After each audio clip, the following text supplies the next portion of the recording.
Góðan daginn. Þetta er svona skradsforrit sem ég ætla að sýna þér hvernig virkar. Og það virkar þannig að ég er búin að setja forritið af stað og svo ætla ég að fara í gegnum hvað það gerir. Þarna sérðu 3 fiska og svo sérðu 1 stóran fisk og eftir því sem að ég ýti með bendilum, fer með bendilinn, þá eltir stóri fiskurinn bendilinn. Semst það stefnir allt í áttina að bendlinum. En svo þegar hann hittir, sjáðu að hann er með svartan kjaft, svo í hvert skipti sem hann kemur að rauðum fiski, gullfiski, þá lokar hann munninum og étur gullfiskin og gullfiskurinn hverfur, en það kom alltaf nýir og nýir gullfiskar þannig að það er alltaf 3 sem eru á skjánum hverju sinni. Og nú ætla ég að fara í gegnum, sjáðu að ég er að keyra þetta í heilum glugga, en ég smelli hérna í hornið, þá er ég komin inn í skrads og ég ætla að stoppa þetta og ég ætla að fara núna í gegnum þessar stefjur sem eru á bakvið þennan eltingaleik. Og það eru í sjálfu sér bara 2 stefjur, það er 1 lítill fiskur, gullfiskur og 1 stór fiskur. Og síðan er bara afritað gullfisk og 2 gullfisk eða 2. Við getum alltaf afritað þessu gullfiskurinn, við getum við hægri smelt og farið hérna í tvífalda eða 2-falda. Og ef ég fer fyrst í stefjun á bak við stóra fiskinn, að þá er bara aðeins að útskýra, þó að þið kannski skiljið þetta ekki alveg, hafi ekki notað allar skipanirnar, þá er stóri fiskurinn, hann er í 2 búningum. Hann er með lokaða munnin og hann er með opið munnin og hann er með svona svartan kjaft. Og stefjan er þannig, þegar smellt er á ræsfánan, græna fánan, þá birtist hann á skjánum og hann er með opinn munnin. Síðan er endalaust, það sem sagt liggja, það sem hann gerir endalaust, hann stefnir í 8 músabendli og fer fram 3 skref. Hann fer alltaf í áttina á músabendli og 3 skref í einu. En þá tékkar hann á því að hvort að hann sé að snerta þessi teikning, þessi stóri fiskur, sé að snerta rauðan lit. Þegar ef hann snertir rauðan lit, og það eru engin tilviljun að fiskarnir eru rauðir, því að það er einmitt þannig sem þessi leikur er, hann á að éta litlu fiskana, þá breytir hann um búning og fer í búningin lokaðu munnur. Þess að hann er að bíta saman. Og svo býður hann í 0,3 sekúndur, svo maður sjáir nú að með lokaða munnin, og þá notar hann aftur búningin opið munnur. Og svona einfalt er stefjan á bak við stóra fiskinn. Stefjan á bak við litlu fiskana er þannig, og hún er alveg sama bak við alla, hún er þannig, þegar smellt er á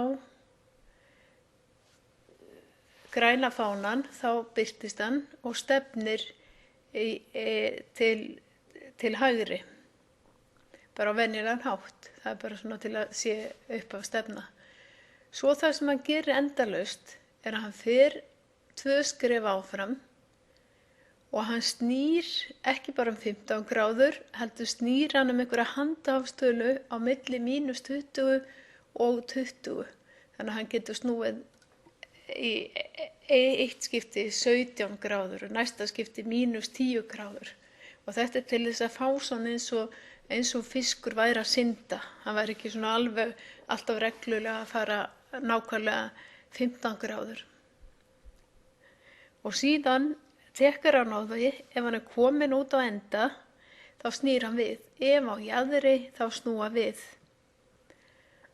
Og þetta hérna, þessar 3 fara 2 skref og snúa um eitthvað handahafskennda tölu og fara svo tilbaka ef maður er komin út á enda. Að þessar 3 eru sundið á litla fiskinum. En svo er líka inn í þessu, það sem skoðað hvort að það sé verið að bíta fiskinn. Og þá það hvort að rauði liturinn snerti svarta litinn. Litli fiskurinn rauður, kjafturinn á stóra fiskinum svartur, ekkert annað svart í myndinni. Ef litur rauður snerti lit svartan, þá fela, þá hann étinn, þá að fela hann. Og síðan á að doka við 3 sekúndur, en þá á hann að birtast aftur og þá átti hann að birtast á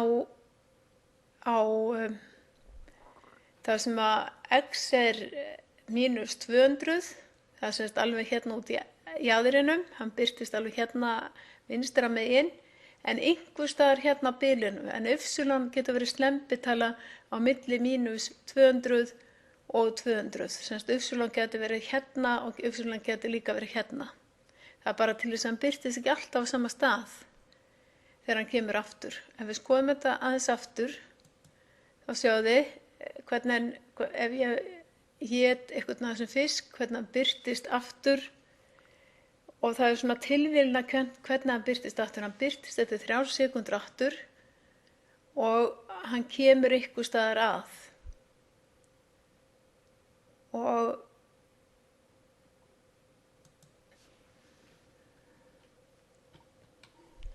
nú það þannig að ef að við ætlum að nota svona eitthvað svipað kerfi í okkar svipaðar stefjur í okkar verkum, þá getum við endurblandað og við getum endurblandað alveg heilu verki og það mjög mikið af verkum á Scratch vefnum.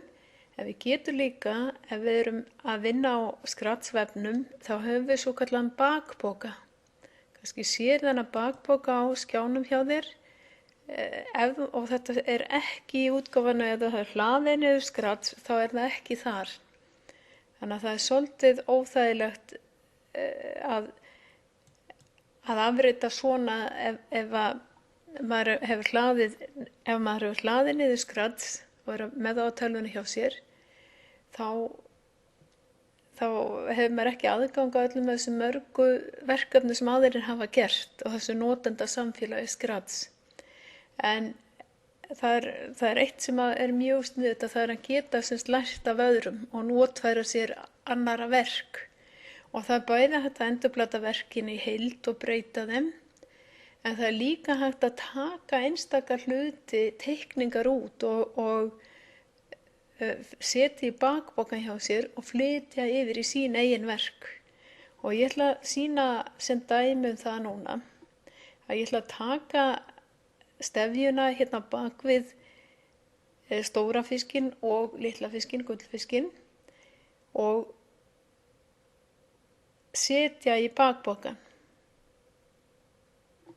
Og þá með bakpokan bara opinn og þá dreg ég bara, ég ætla að draga þetta alveg allt niður.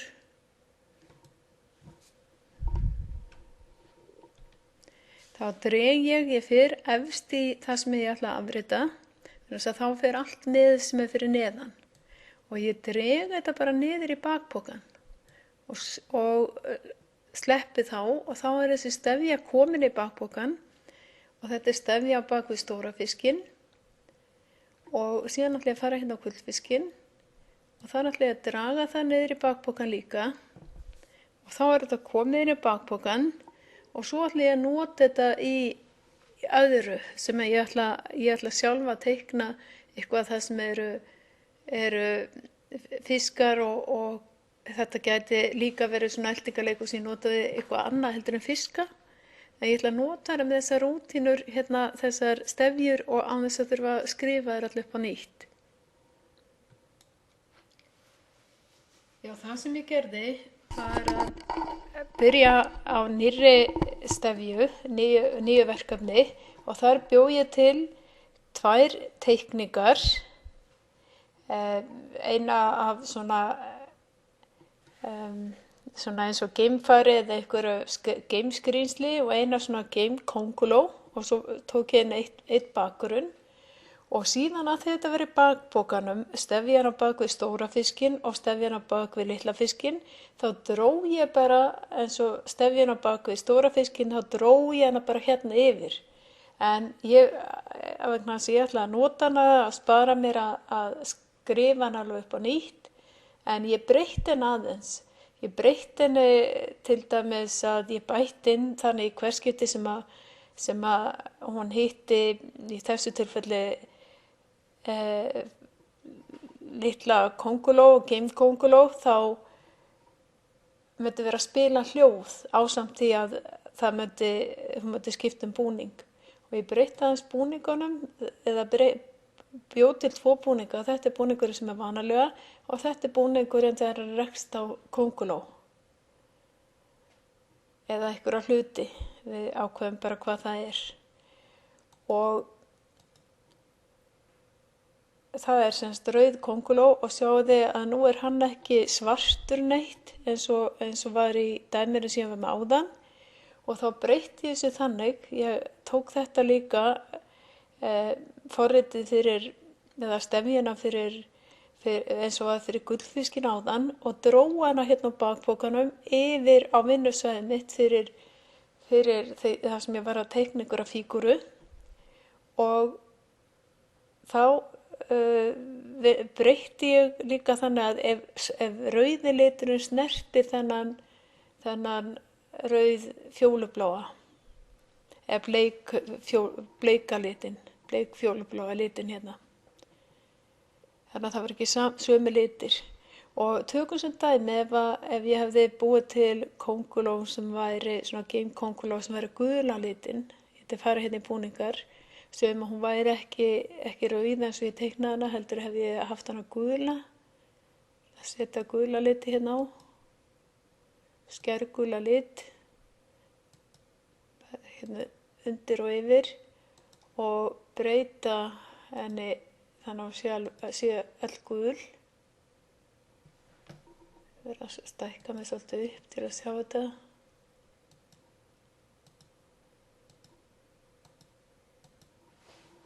Ég get stækkað semst að minnka hérna þegar og nú er ég búin að gera gula kónguló og þá þarf ég að breyta í stefjunni þegar gulu litur snertir þennan bleikrauða lit.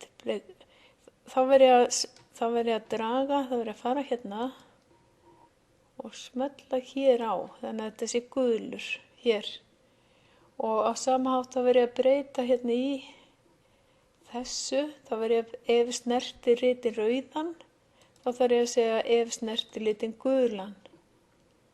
Og nú skulum við prófa að setja þetta á stað og sjá hvernig þetta virkar. Hérna er sem sagt skrímslið og svo er kóngulóin og svo let ég vera svona hljóð og sem sagt kóngulóin fer inn í hausinn, sem sagt munnin á skrímslinu og verður það rauð. Og nú ef ég ætla að fjölfalda kóngulóna og hafa nokkra kóngulór, þá get ég bara hægri smellt á þetta hérna. Ég get líka smellt hér á þetta hér, tvöfalda hérna uppi. Smellt á þetta hérna og smellt hér á. Og aftur smellt á þetta og svona. Þannig að nú er ég komið með 3 kóngulór og nú er ég komið með svona leik að þegar hann hittir á kóngulóna þá heyrist hljóð og þetta var sama og ég tók úr fiskaleiknum áðan. Þess að ég verð að sýna ykkur hvernig við getum notað ykkur stefnir frá öðrum sem eru kannski orðnar svolítið flóknar og við verðum lengi að smíða þær. En til þess að við séum svona fljótari, þá getum við sett þær í bakpokann og tekið þær inn og aðlaga að okkar. Og við þurfum kannski ekki endilega með þess að skilja alveg nákvæmlega hvernig það virkar, en svona aðeins svona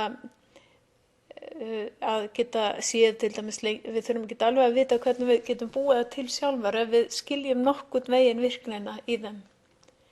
En þetta var svona dæmi hvernig við getum búið til svona eltingaleik.